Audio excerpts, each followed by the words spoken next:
आज हम लोग पढ़ते हैं क्रमचय और संचय। तो पहले देखते हैं क्रमचय। दी हुई वस्तुओं के किसी समुच्चय में से एक बार में कुछ अथवा सभी वस्तुओं को लेकर जितने भिन्न विन्यास बनाए जा सकते हैं उनमें से प्रत्येक विन्यास को क्रमचय कहते हैं। और संचय क्या होता है, संचय देखते हैं। तो संचय दी हुई वस्तुओं में से एक बार में कुछ अथवा सभी वस्तुओं को लेकर जितने भिन्न समूह या संग्रह बनाए जा सकते हैं उनमें से प्रत्येक समूह को एक संचय कहते हैं। अब गणन सिद्धांत देखते हैं। गणन सिद्धांत क्या है? यदि एक घटना यम तरीकों से घटित हो सकती है, तदोपरांत एक अन्य घटना यन भिन्न तरीकों से घटित हो सकती है, तो दिए हुए क्रम में दोनों घटनाओं के भिन्न तरीकों के घटित होने की कुल भिन्न संख्या यम गुणे यन है। अब चलिए कुछ प्रश्न देखते हैं। 10 लड़कों और 8 लड़कियों के एक पार्टी में से एक लड़के और एक लड़की को कितने प्रकार से चुन सकते हैं? तो चूंकि 10 लड़के हैं तो 10 लड़कों में से एक लड़का 10 प्रकार से चुन सकते हैं, और चूंकि 8 लड़कियां हैं तो 8 लड़कियों में से एक लड़की 8 प्रकार से चुन सकते हैं। इस प्रकार एक लड़का और एक लड़की साथ साथ 10 गुणे 8 यानी 10 अट्ठे 80 प्रकार से चुन सकते हैं। अगला प्रश्न लेते हैं। 3 अक्षरों ए बी सी को कितने भिन्न प्रकार से लिख सकते हैं?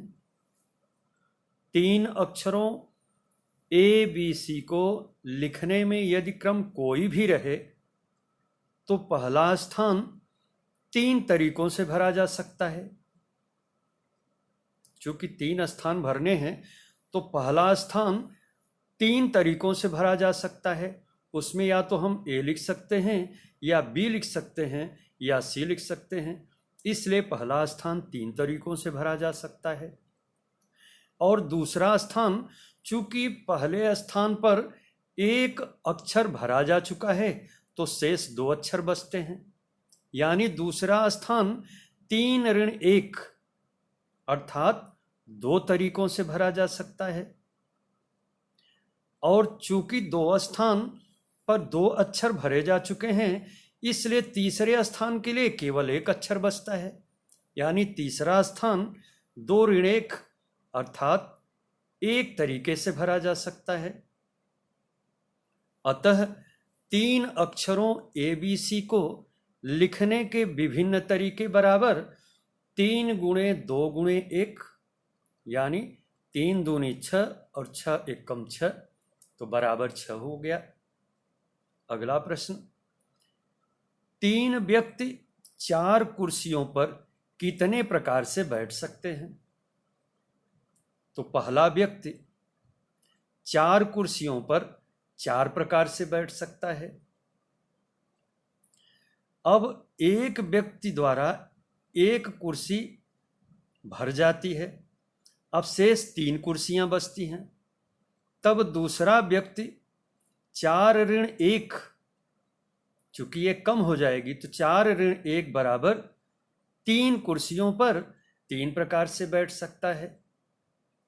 अब 2 कुर्सियां भर चुकी, 2 शेष खाली हैं, तो अतः या और तीसरा व्यक्ति 3 ऋण 1 बराबर 2 कुर्सियों पर 2 प्रकार से बैठ सकता है। अतः कुल तरीके बराबर 4 गुणे 3 गुणे 2 अर्थात 4 तिहाई 12, 12 दूना 24 यानी बराबर 24 हो गया। यही आंसर हो गया। अब अगला प्रश्न लेते हैं कि मेरे पास 4 पैंट, 3 कमीज और 2 बनियान हैं, मैं उन्हें कितने प्रकार से पहन सकता हूं? मैं 4 पैंट में से एक पैंट पहन सकता हूं 4 तरीकों से, और 3 कमीज में से एक कमीज पहन सकता हूं 3 तरीकों से, और 2 बनियान में से एक बनियान पहन सकता हूं 2 तरीकों से। अतः एक पैंट, एक कमीज और एक बनियान साथ साथ पहनने के तरीके बराबर 4 गुणे 3 गुणे 2 अर्थात 4 तिहाई 12 और 12 दूना 24 बराबर 24 हो गया।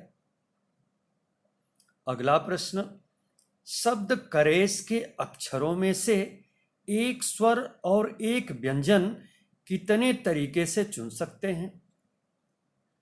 तो हल करने के लिए देखते हैं कि शब्द करेज में 4 स्वर ए ई ओ यू हैं तथा 3 व्यंजन सी आर जी हैं। तो 4 स्वरों में से एक स्वर चुनने के तरीके बराबर 4 हो जाएंगे तथा 3 व्यंजनों में से एक व्यंजन चुनने के तरीके बराबर 3 हो जाएंगे। अतः एक स्वर और एक व्यंजन चुनने के तरीके बराबर 4 गुणे 3 अर्थात 4 तिहाई 12 तो बराबर 12 हो जाएगा। अगला प्रश्न लेते हैं, शब्द काइंड के अक्षरों से कितने शब्द बनाए जा सकते हैं? जिसका हल देखते हैं कि काइंड शब्द में 4 अक्षर हैं। पहले स्थान पर यानी 4 स्थानों को इन्हीं 4 शब्दों द्वारा भरना है। तो पहले स्थान पर 4 में से कोई एक अक्षर लिए जाने के तरीके बराबर 4 हो जाएंगे। अब एक स्थान पर एक अक्षर भरा जा चुका है, तब 3 अक्षर जो है शेष बच जाते हैं। तो दूसरे स्थान पर 4 में से एक घटा देंगे यानी बराबर 3।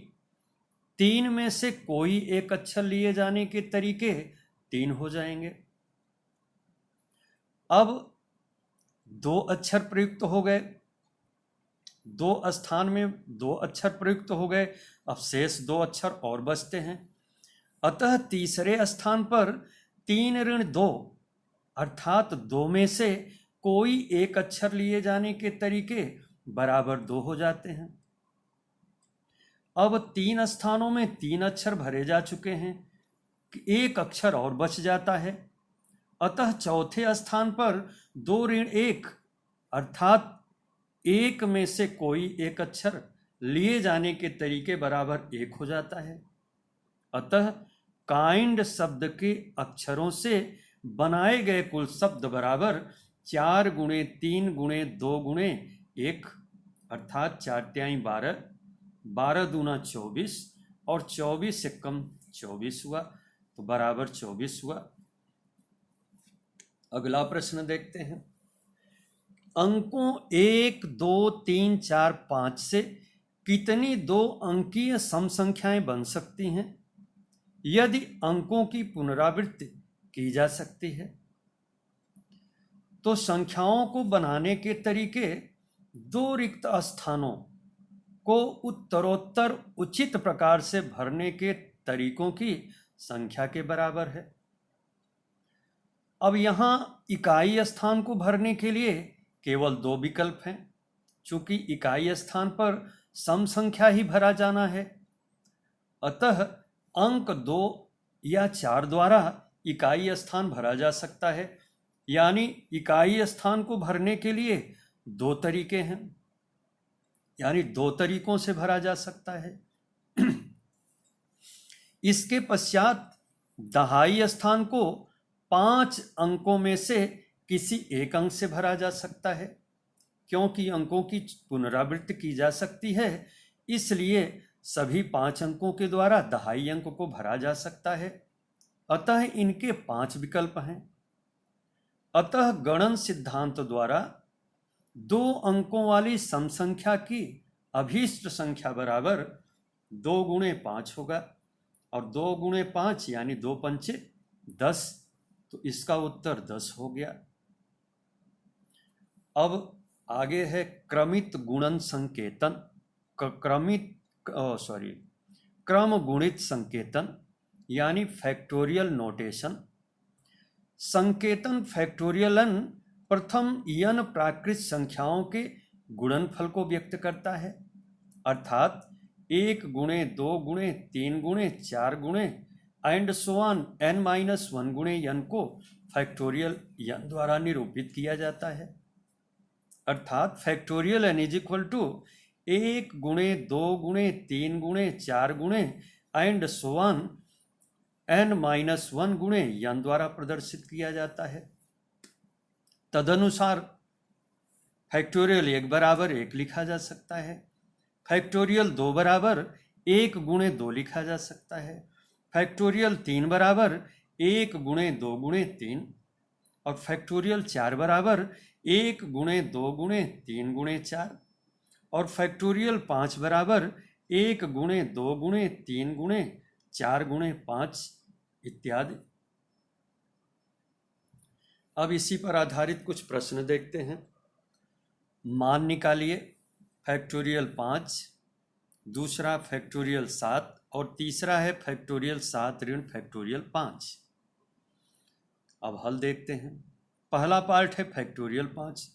फैक्टोरियल 5 को हम लिख सकते हैं फैक्टोरियल 5 बराबर 1 गुणे 2 गुणे 3 गुणे 4 गुणे 5, जिसको हल करने पर 120 प्राप्त हो जाता है।